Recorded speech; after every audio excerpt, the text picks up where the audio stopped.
Welcome back to the Banking on Digital Growth podcast. I'm your host, Derik Krause.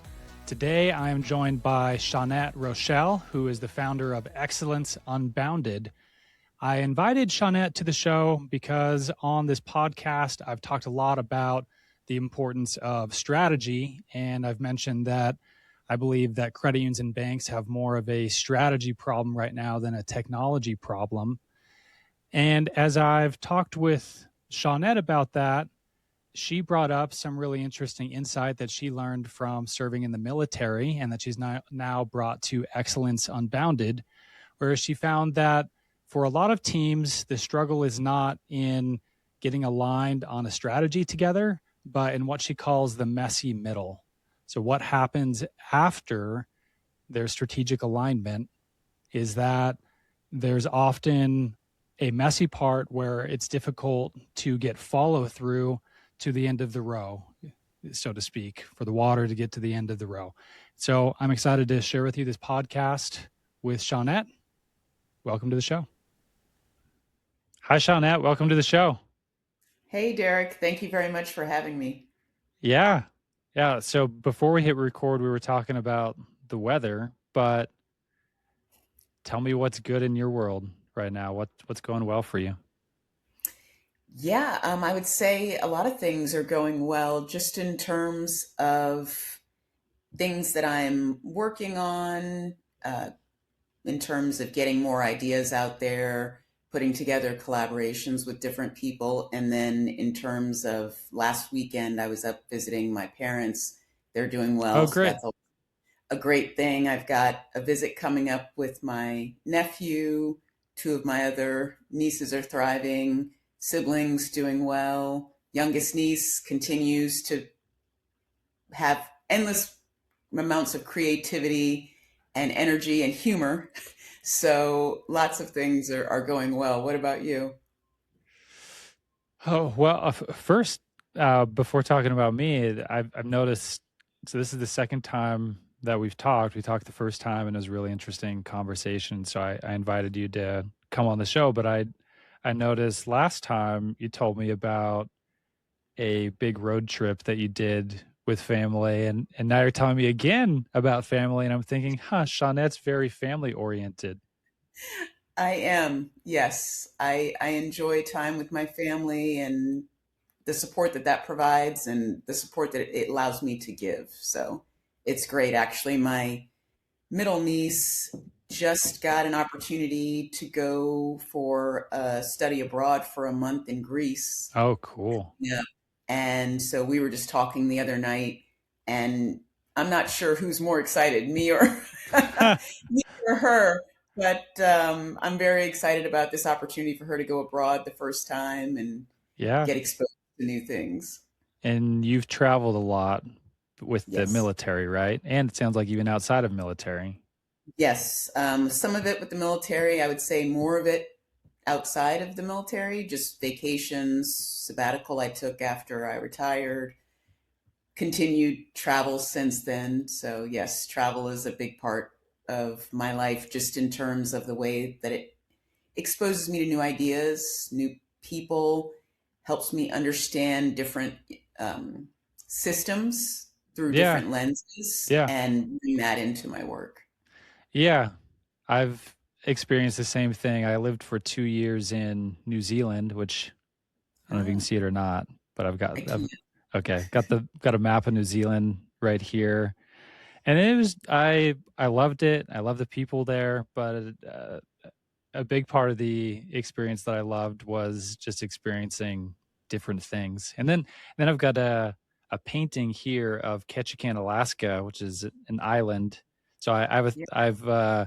I've actually spent a good amount of my life living on islands, uh, and also very different there from really a lot of other places I've been in the world. So I imagine. Where yeah, were you, the North or South Island in New Zealand? I've been to both, but I spent uh, most of my time on the North Island. Okay. So you were in Auckland? Uh, a little bit in Auckland, and actually a lot of time. So I went there as a missionary for my church, and Mm. so a little bit of time in Auckland, and then a lot of time in rural areas, which I really enjoyed because you're getting outside of the city. And I mean, I don't mind cities, but actually, um, my parents and all my siblings and my family, we went on a cruise, a Caribbean cruise, a little over a year ago, and part of that was spending some time in Miami. And during that, and there were some good things about it, but I was like, "Oh, this is so busy. I think I prefer not not big city where things are a little more." And I haven't spent a ton of time in big cities, so I didn't have that realization before. But yeah, a lot Yeah. of time in New Zealand in rural areas, which I loved because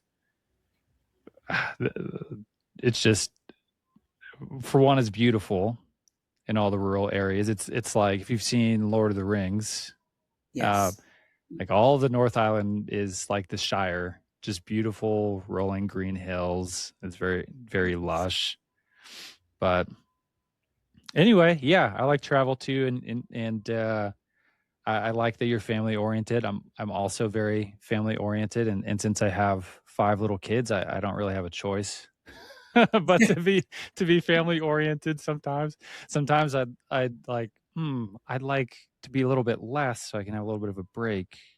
but but they're great and I love them. So that, I mean, that's as far as what's good in my life, that's the best thing for me is I think family. And as far as business goes, we're doing some really interesting research right now on AI, and we were talking a little bit about AI. We're doing research on AI search, because people are going to AI to search for things instead of Google a lot of times now. So we're studying AI traffic, and so how often AI agents are visiting your website, and that's super interesting.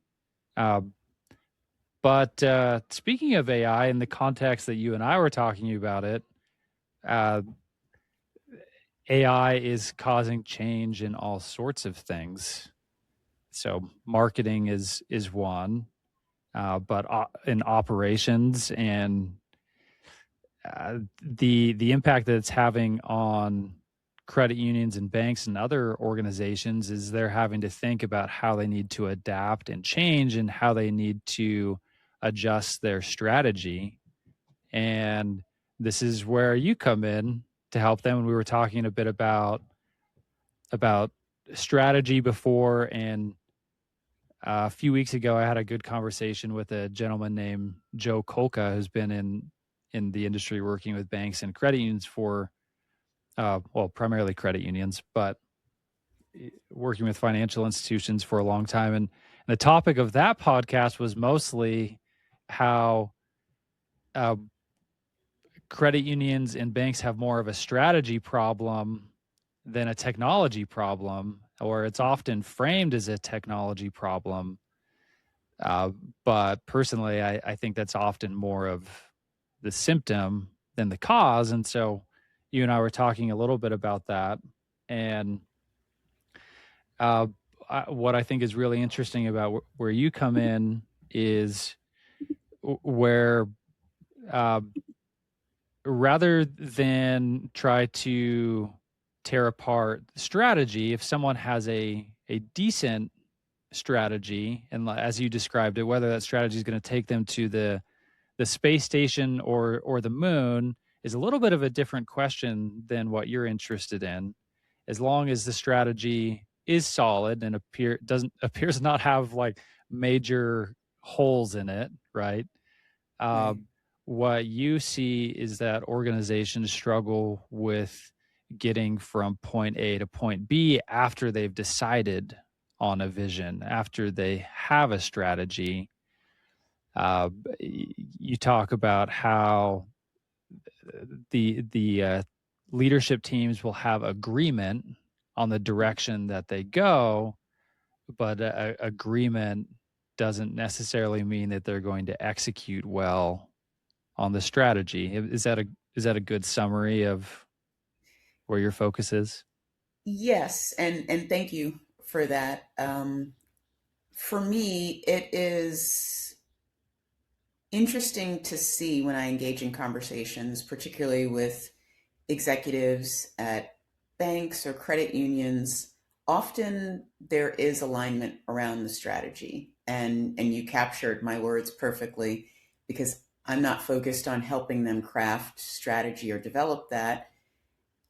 I'm just looking at, okay, is the strategy sound and do you have alignment? Because the question that tends to come up is, we're not exactly sure where it's breaking down, but we're not actually executing successfully. So Mm, strategic execution is falling short.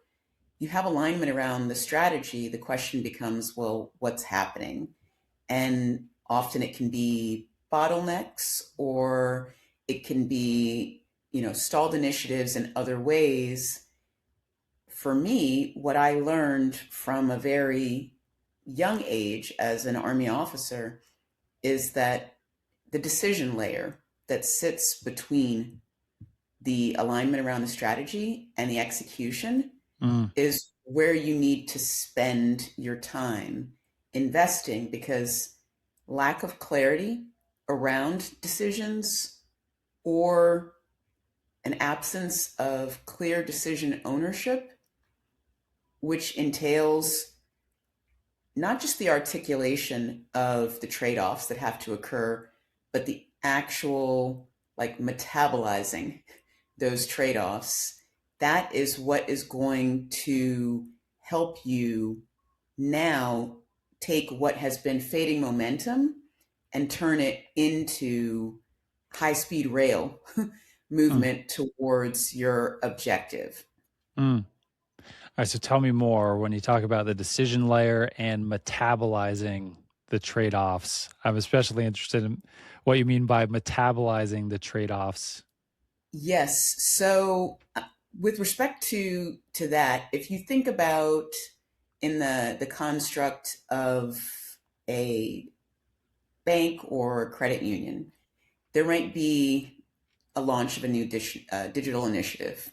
Mhm. That digital initiative doesn't happen in a vacuum, right? It Right. touches compliance, it touches IT and operations and risk and member experience. All of these departments are going to play a role in this launch being successful, and not just staying as an idea that is in phase 2.1.1.1 instead of advancing to, phase 3, 4, and then it's launched, or however many phases. And Mhm. we've all been a part of, in whatever industry, business that we've been in, where initiatives sometimes stay in that phase stage, and they never finish. And then by the time people have finally really conducted a lot of inquiry around it, we just kind of sweep it away, and some new idea comes forward. And Mm, often the same cycle repeats. That's because there's not actually metabolizing of the trade-offs. So with that initiative, that may require certain things to happen across those different departments. It's one thing to have that conversation in the room and for everybody to nod and say, mhm, yep. It's another thing to dig down into the details of what this trade off requires, what that's going to require you to do at this future point, what you have to sacrifice, who's got to give here, who's got to take there. Those are often what I call, what ends up happening often is what I call the big hand movement over the small map.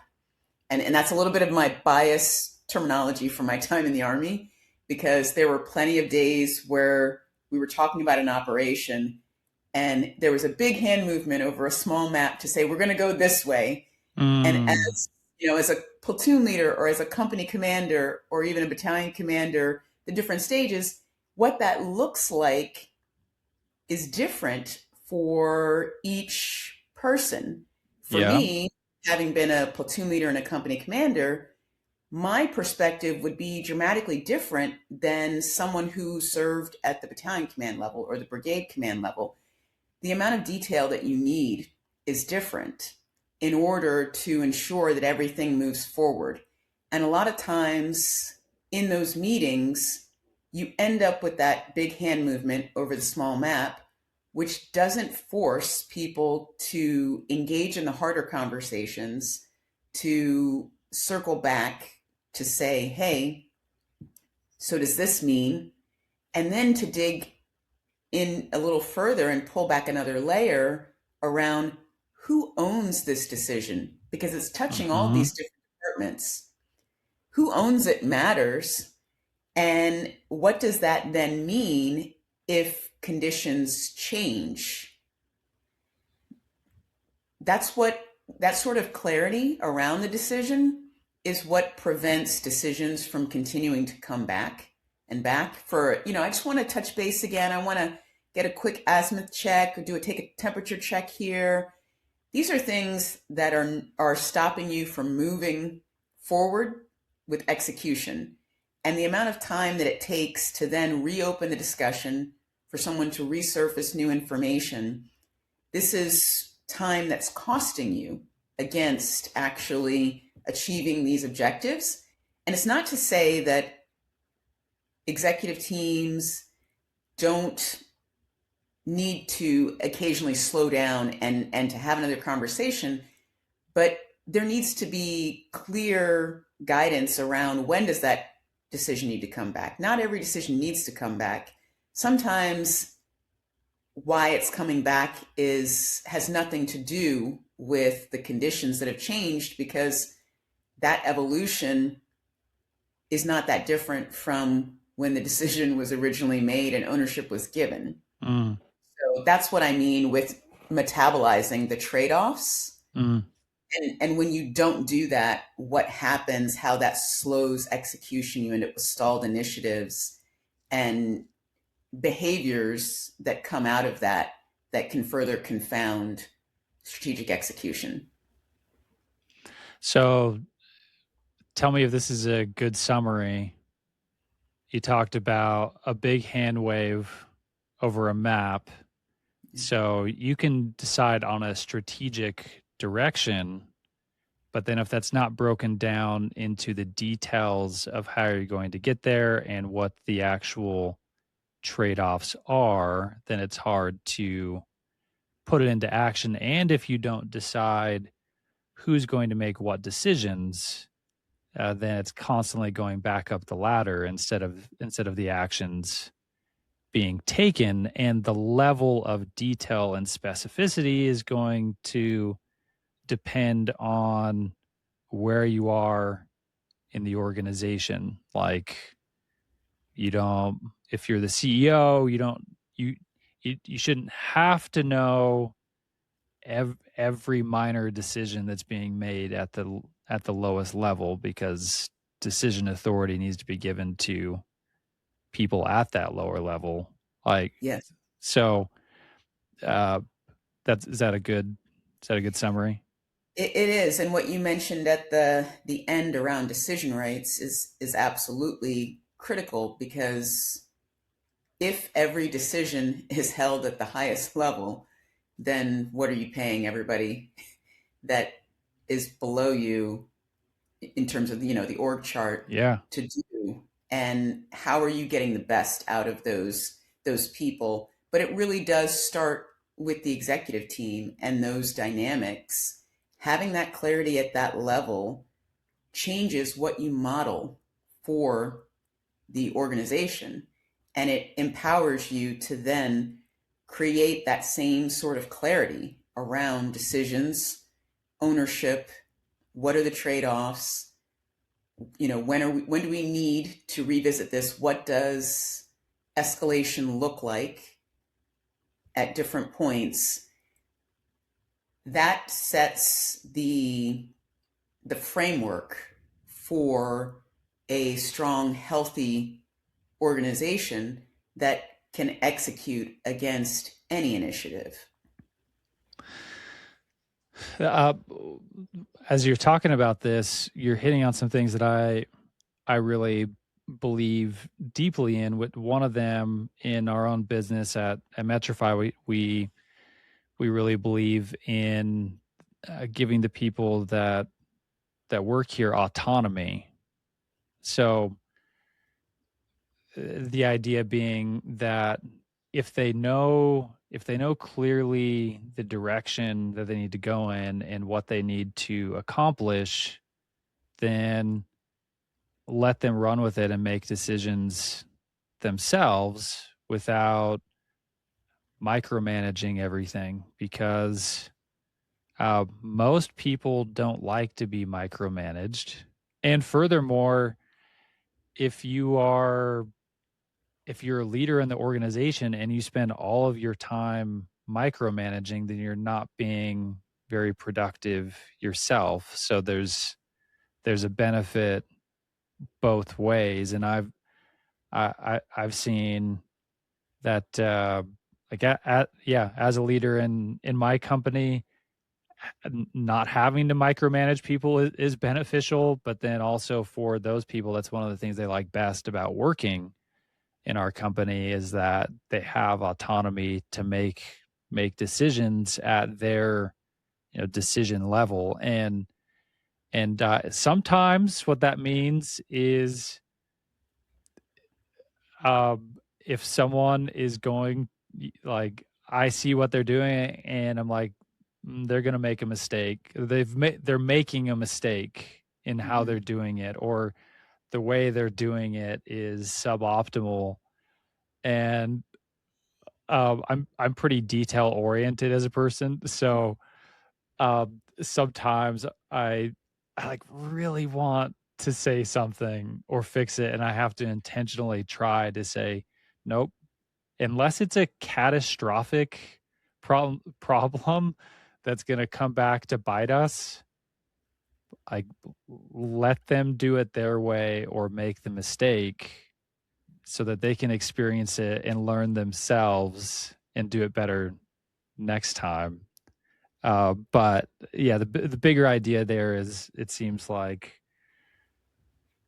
resist the urge to micromanage, give people autonomy at their level, and let them make mistakes, as long as it only needs to go back up the chain if it's going to lead to like a big problem, like maybe catastrophic is too extreme, but like it's going to cause a big problem if they go that way. Otherwise, let them go, as long as they're following, like, it's they're trying to follow the path that you've set them on.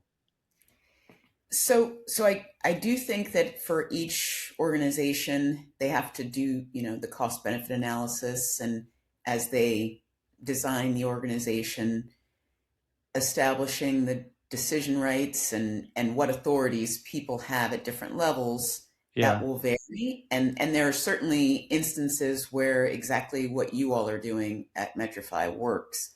And then there are other instances where it wouldn't. Rather than saying autonomy, I would say, authority, just because that allows for a little bit more scoping, whereas for some people autonomy just means, I get to run free how I sure. do it, and that's not always appropriate, but it can be appropriate in some contexts.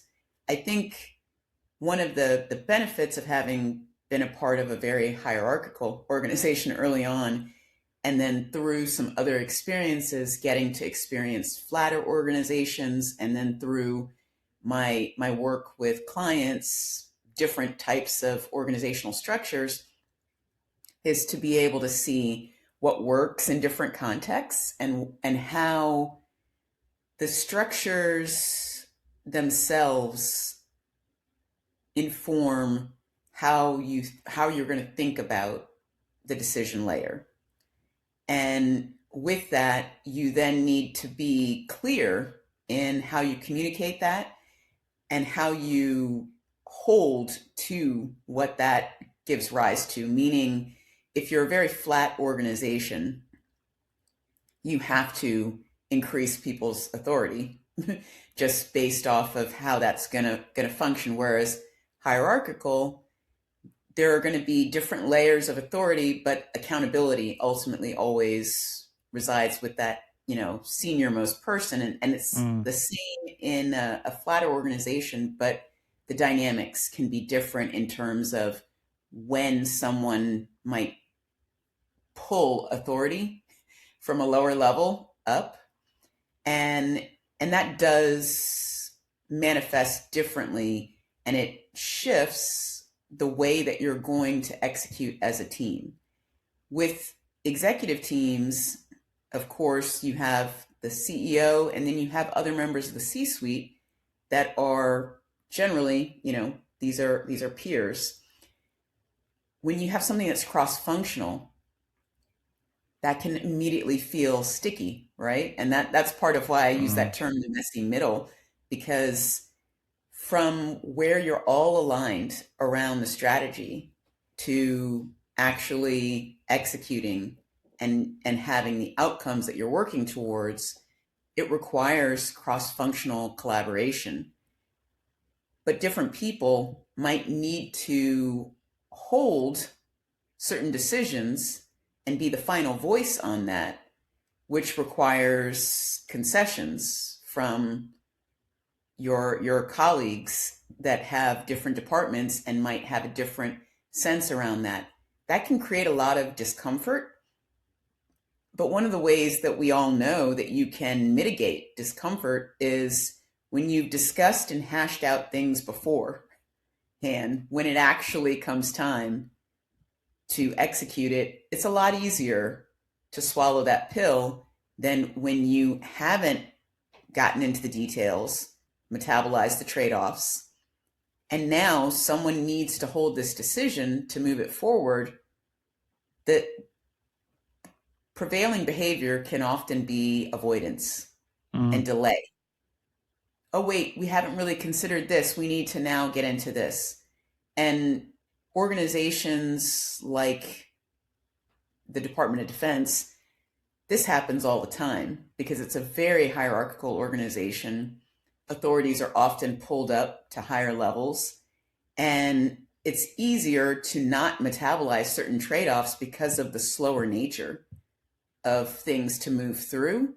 But for organizations like, community banks, credit unions that are trying to now wrestle with the governance issues of AI, collaboration with fintech and cloud migration and all of these different factors in order to optimize the member experience, the the slow nature is not something that you have time for, which means, okay, now it's time to really dig into these details and create the clarity, articulate the ownership, and then enforce that and execute against it so that we can actually deliver the transformation that mm. we're aiming towards and that our members expect in order for us to ensure that, they stay with us, but also that we're just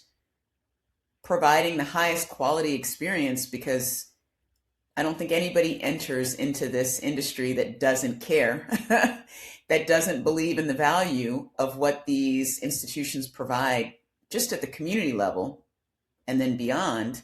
So it's not about how do we slow this train down. It's about how do we ensure that we're not slowing the train down by what's happening here and how that trickles through the organization.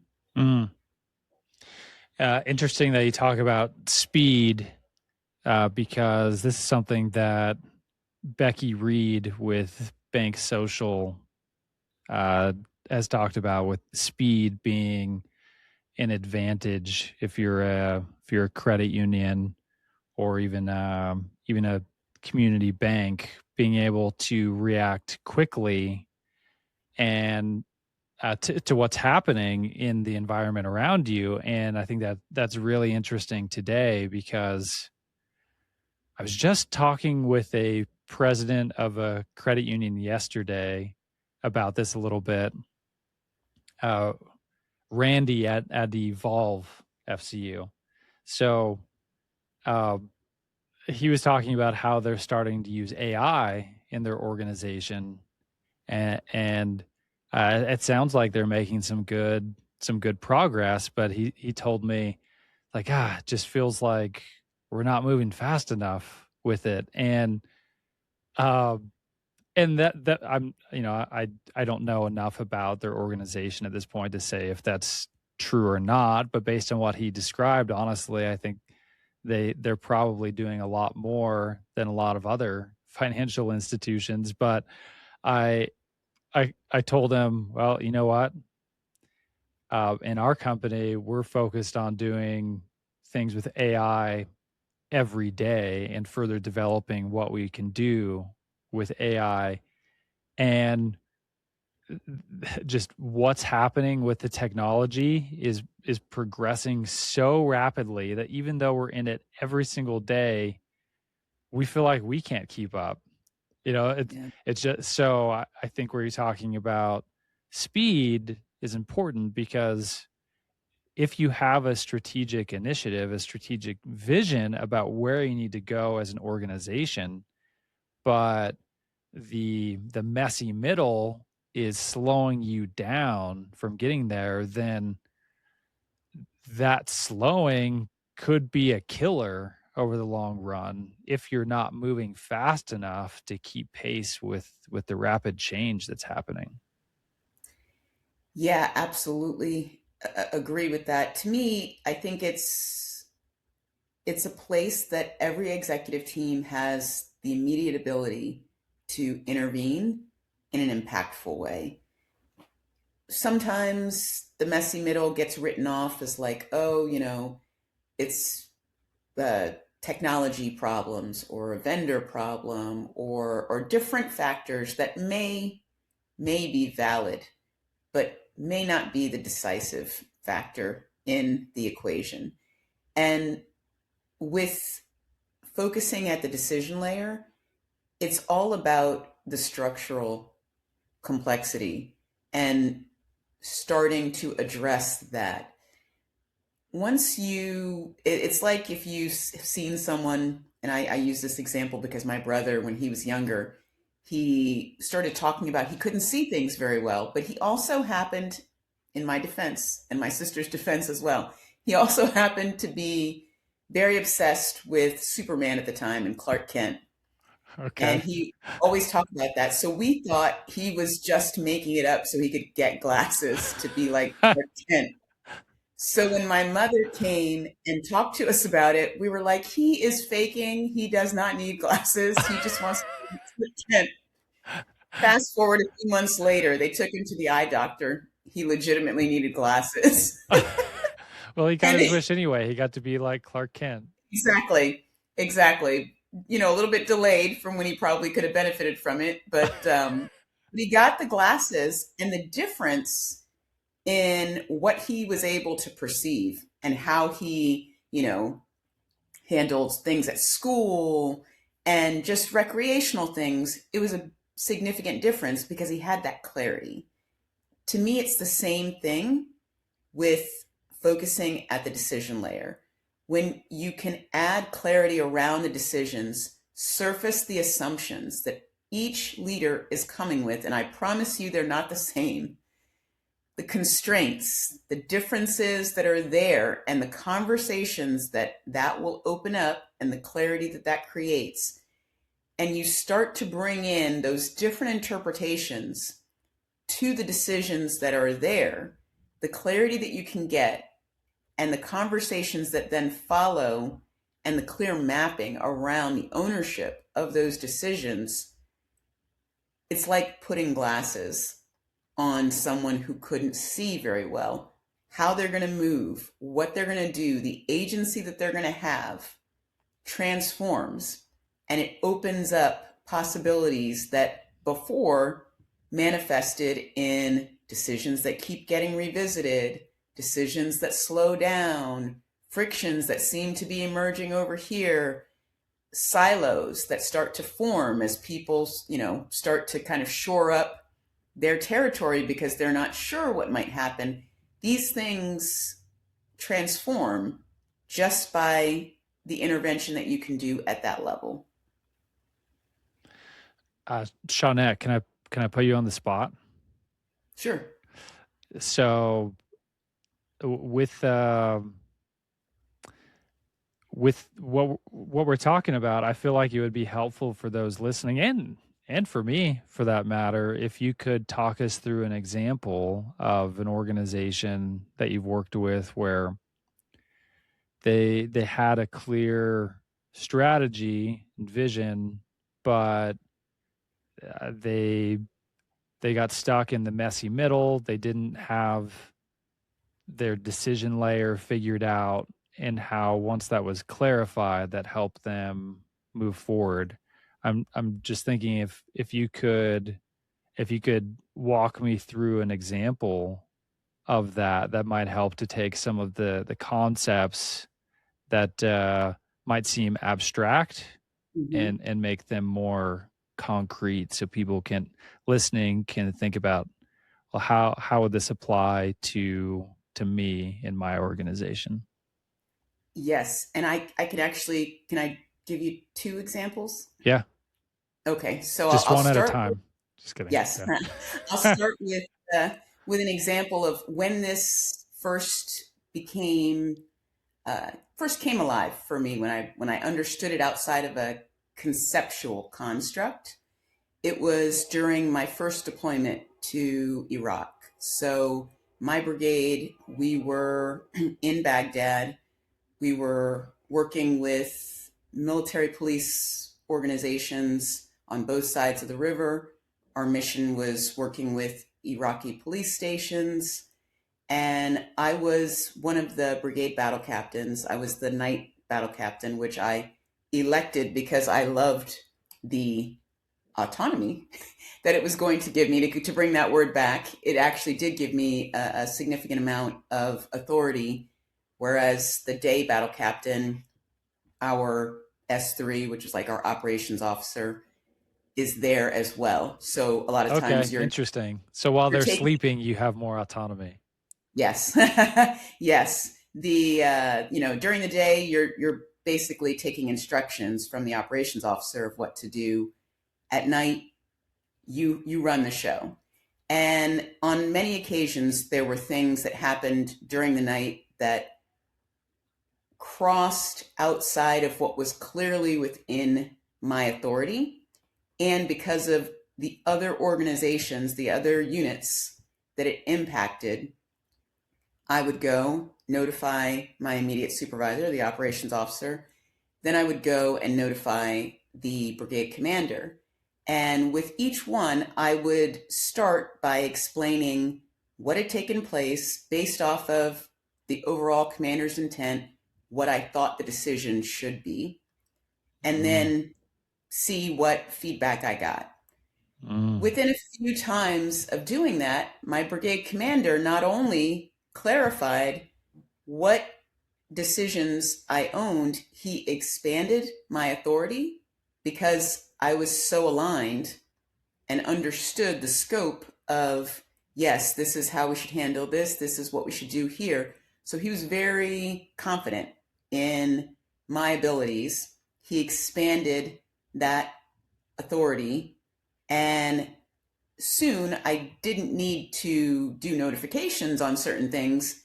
I just needed to address it during what we called the battle update brief each morning. So when I would give that brief, I would walk through certain things.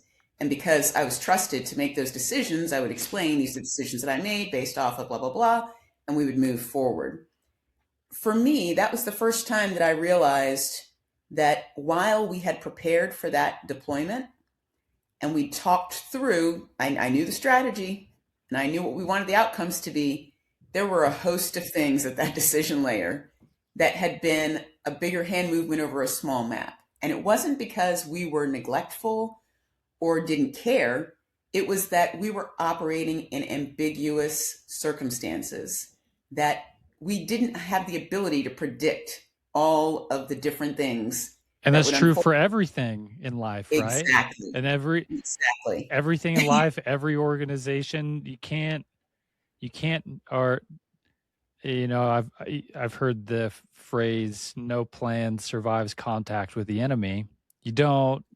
You can make a plan, but with so many variables at play in the world, you can't predict everything that's going to happen, and so there has to be some level of autonomy or some level of you know authority that's given to people at the, as you call it, the decision layer where Mhm. they can act without having to come back to the commander with every single thing. But I also Yes. liked what you said about you when something was outside the scope of your authority, you would come back with a recommendation. And I love that because I've experienced many times over the years where people come back to me ask with a question, but no recommendation about what they think we should do. And so Yes. I go, well, I've got two options here. I can either give the person the answer, in which case next time there's a decision to make, they're going to come back to me again and again and again. And so Yeah.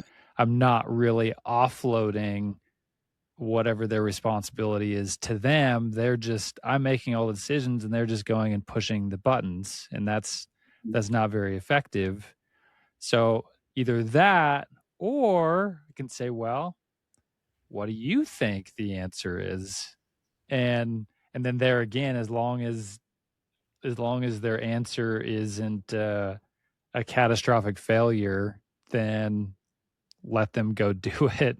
And then like you said, as someone show, like I often as well, initially, it, when you first know someone, I think it's when you're first getting to know someone, I think it's natural that you, if you're in a position of authority over whatever they're doing, to try to narrow their scope, because you don't know for sure yet if in all the circumstances you can trust them to make the right decision. But then as someone makes good decisions over time, that expands. So I find that really interesting.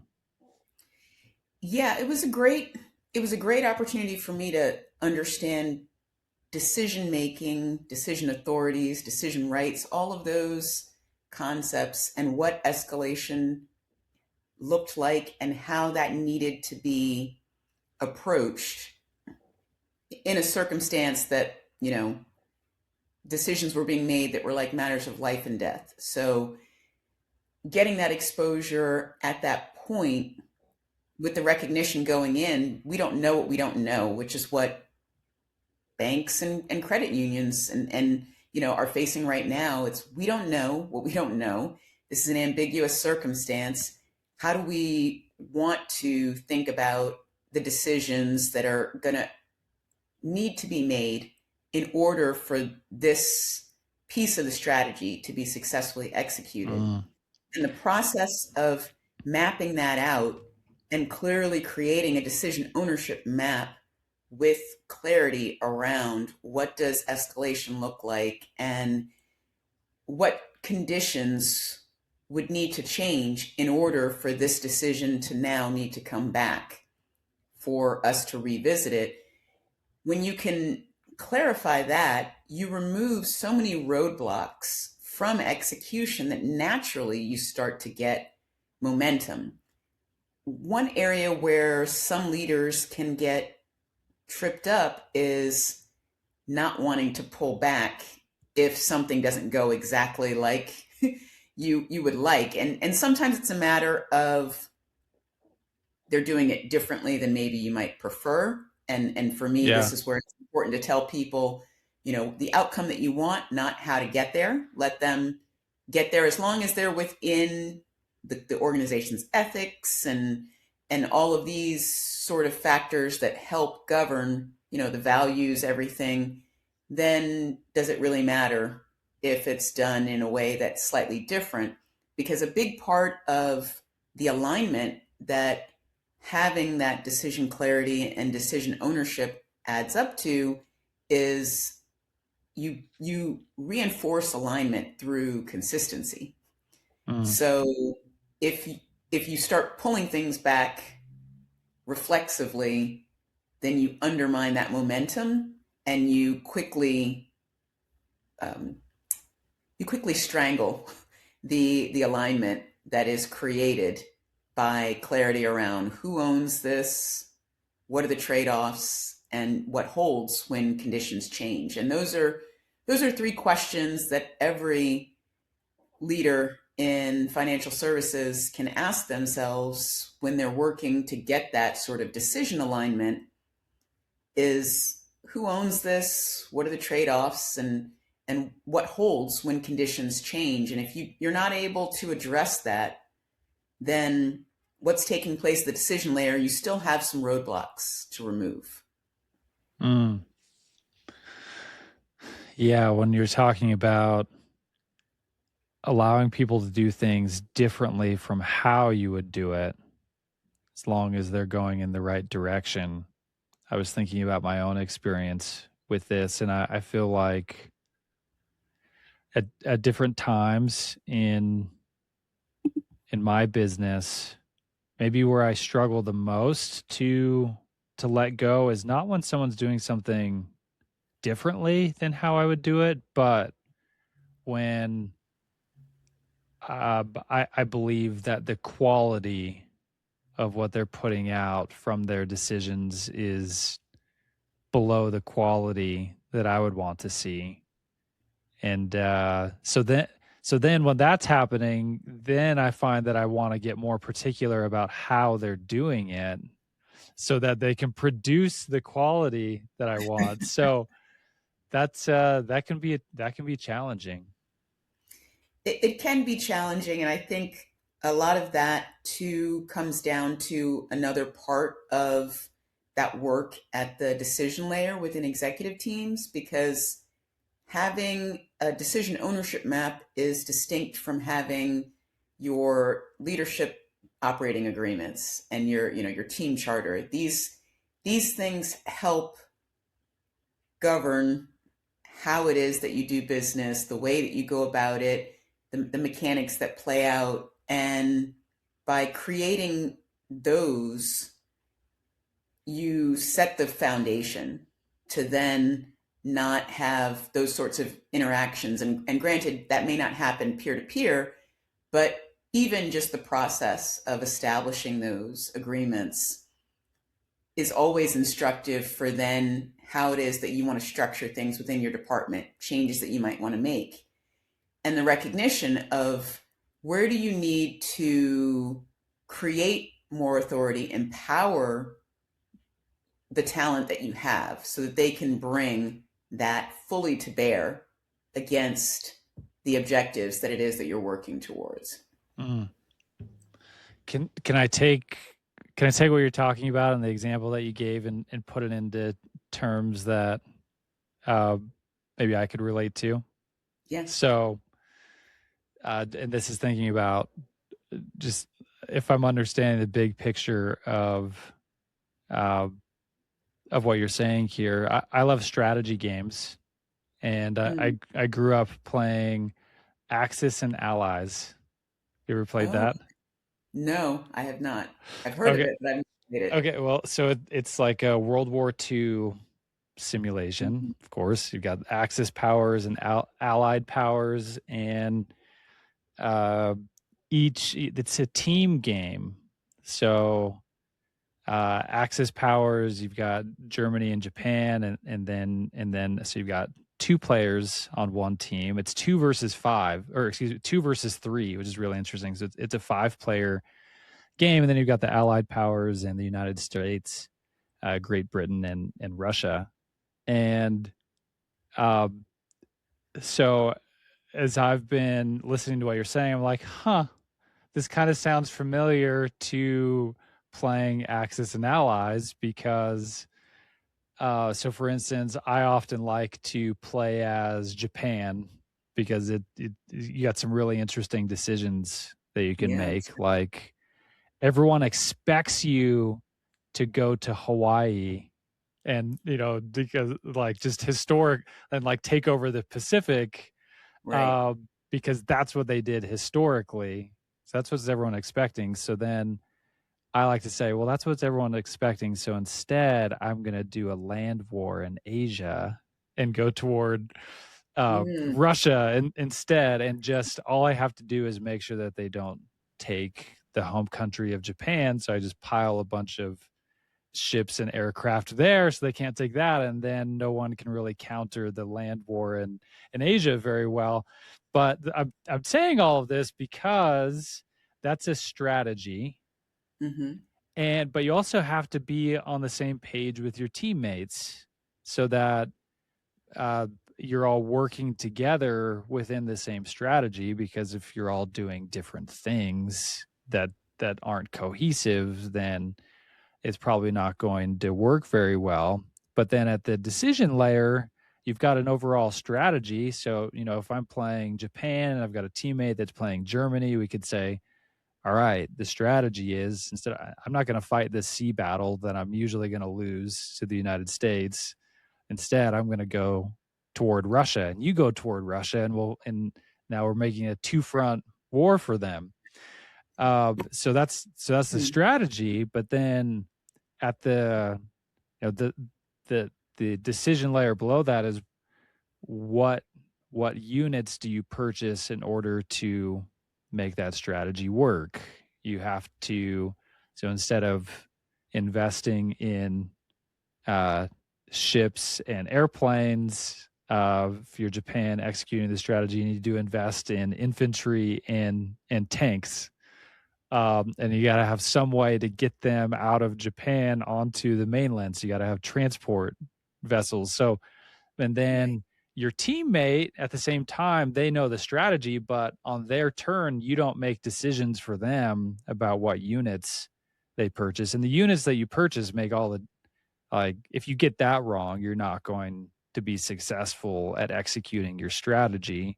And so that's what it made me Tremendous. think of, is where you Mm, have to come together on the strategy, but then each player still has to make their individual decisions about how they execute on that strategy with the units that they purchase and what actual moves they make and where they move the different units, how they actually operationalize the units, because you can mess up there as well. So I don't know, is that a good analogy for what you're talking So about?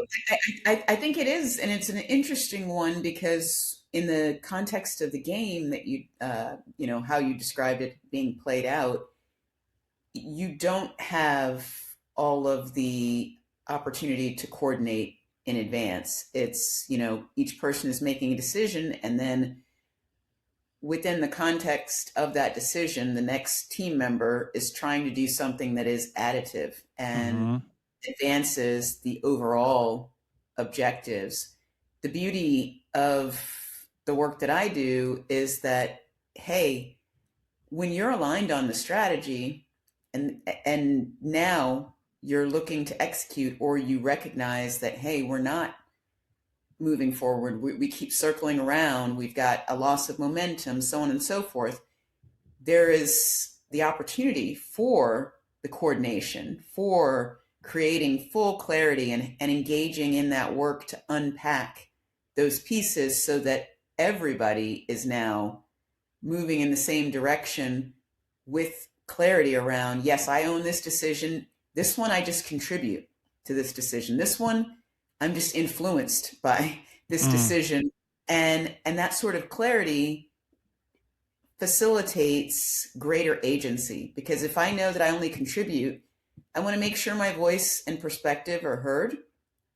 And then I need to get back to the decisions that Yeah. I own And then leave it alone. You go back. and Yeah. yeah, and understand from the ones that I own and that are clearly cross-functional, because as discussed earlier, a simple digital initiative in a bank or credit union touches all of these different departments, compliance, IT, ops, risk, so on and so forth.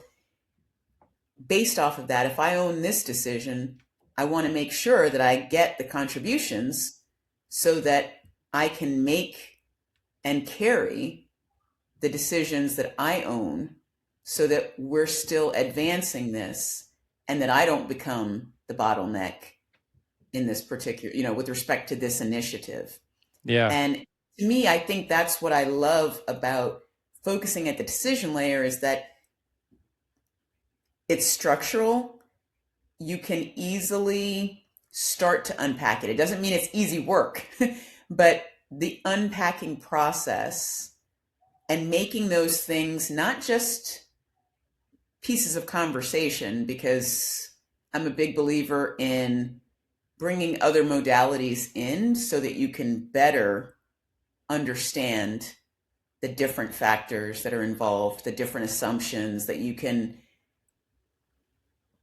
pull yourself out of what are often well-worn neural pathways that have you defaulting to certain decisions or closing yourself off to different perspectives that are being presented. So by using different modalities and making things visual and tactile and, kinesthetic, all of this, you can very quickly make progress against these decisions, mapping these things out, and put people back into forward motion. Whereas if you keep revisiting the strategy, but you don't address what happens at the decision layer, you can have a million strategies. You might not execute successfully against any of those because you might have diagnosed the patient improperly and assigned it to strategy when it was actually a lack of clarity at the decision layer, a lack of ownership, and the processes and systems that support execution and alignment there against the strategy itself and those outcomes that you're working towards. And you said you have a second example that you wanted to Yes. share as well. I was going to circle back to it if you didn't, because I didn't want to leave people hanging. And so there's an organization that I've done work with, not in the financial services space, but with respect to their strategy. They had a strategy that was developed, and similar to what you just described, they were looking at going back. Well, maybe we don't have the strategy correct. We are trying to work towards this. The process actually started with what I have always found to be the most helpful, which is surfacing the assumptions that each person is bringing to the work, clarifying the constraints, and the problem statement around why are we not seeing the forward momentum against this. The difference that surfaces just in that process is incredibly illuminating for everyone and helps establish these are the decisions that now that once we've gotten to a point that we are operating from a shared set of assumptions, a shared set of constraints, and a unified problem statement. Now the decisions that flow downstream from that, they crystallize a lot more quickly, because if you and I are operating from different assumptions, different constraints, and we don't even define the problem in the same way, then it's very difficult for us to come up with this is the course of action and the decisions that flow from that and who owns these different decisions. So in the process of clarifying that and then working through that messy middle of decisions, forward momentum, it's like if you're riding a bike and you crest a hill, the downslope, in order to not roll down the hill, you have to use brakes. You have to work against it. If you just take your feet off the pedals and don't hit the brakes, you naturally get carried down by momentum. It's the same thing when you remove the roadblocks that naturally arise when you don't clarify what is taking place at the decision layer. And Mm.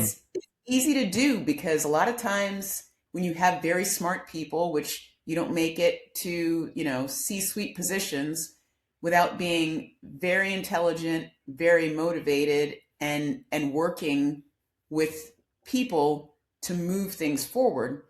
But when you bring all of that talent together, you naturally have different perspectives, different lenses that are shaping each person how they're thinking about it. And part of that is a competitive advantage because you want the compliance person seeing things through the lens of compliance. You want the person that's, focusing on risk to see risk everywhere and to raise that.